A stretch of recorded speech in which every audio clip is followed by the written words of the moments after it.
Hello, let's have a look at programming. What is programming? And a little bit of assembly code and machine code. Well, programming is a bit like making a cup of tea. What do I mean by that? Well, the aim of programming is to take something in, a tea bag, do something to it, pour boiling water on it, and take something out, a cup of tea. So if you can write the instructions on how to make a cup of tea, you can program a computer.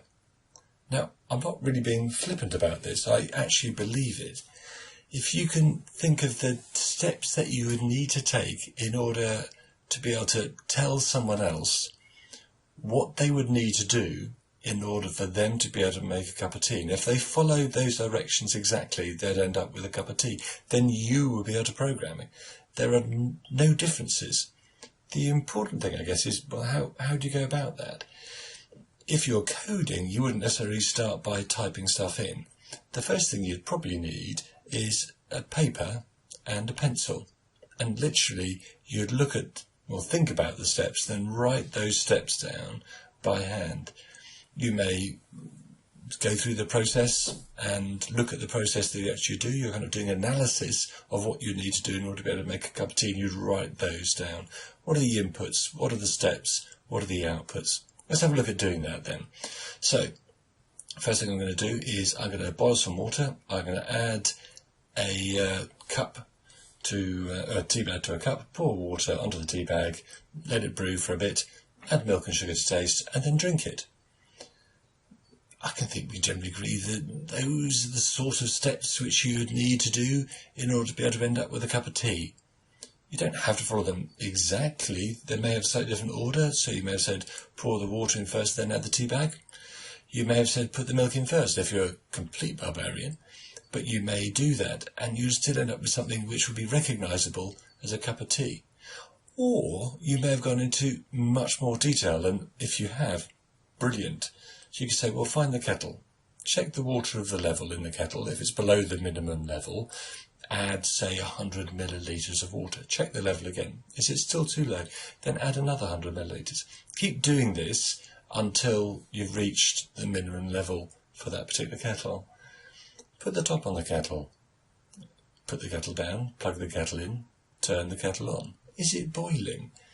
You could go through those steps and say, well, rather than just saying boil the water, you could go into far, far more detail. And this is really the difference between the programming and then assembly code and machine code. What level of detail do you need to go down to in order for the system to be able to understand, in order to be able to get a kettle full of boiling water? So a more advanced programming language will manage those things for you. Well, okay, let's say we're programming something called Python. So if the equivalent of putting the tea bag in the cup is like saying print hello world. So the command is print. I've got some brackets and some quotes, and any text I put in there is going to be printed out by the system. So nice and simple, but actually what's going on behind the scenes is much more detailed. So let's have a look at assembly code. It's almost like saying take the tea leaves and put those in a teapot. And the code, therefore, you'd need in order to be able to code this in assembly code would be much more detail. There's more steps because you need to look at the individual things that you need to do in order to be able to, how many spoons of tea leaves I need to put in, do I need to warm the teapot beforehand, all these kind of other steps. Machine code, let's take the camellia plant, let's pick the tips of the leaves, dry the leaves, etc., etc., put those into the pot. A much longer process. This is machine code on the right. I have no idea what it means. I've never written any machine code in my life. But at the bottom, that looks like you're changing the colours of something. But that is some machine code. And the number of steps you need to do in order to be able to do the same thing would be many, many more. And you'd have to be much more specific about the different things that you would want to do. And you'd need to be sort of clear about understanding those. Now, the main thing I want you to do here is just appreciate that if you're creating any Python code, the system is doing a lot of translation. And the more you've got maybe an understanding of that, the better you become at programming, because you know how to be more efficient at what you're doing. So, how to make a cup of tea? And if you can write the instructions how to make a cup of tea, you can program a computer. Thank you for listening.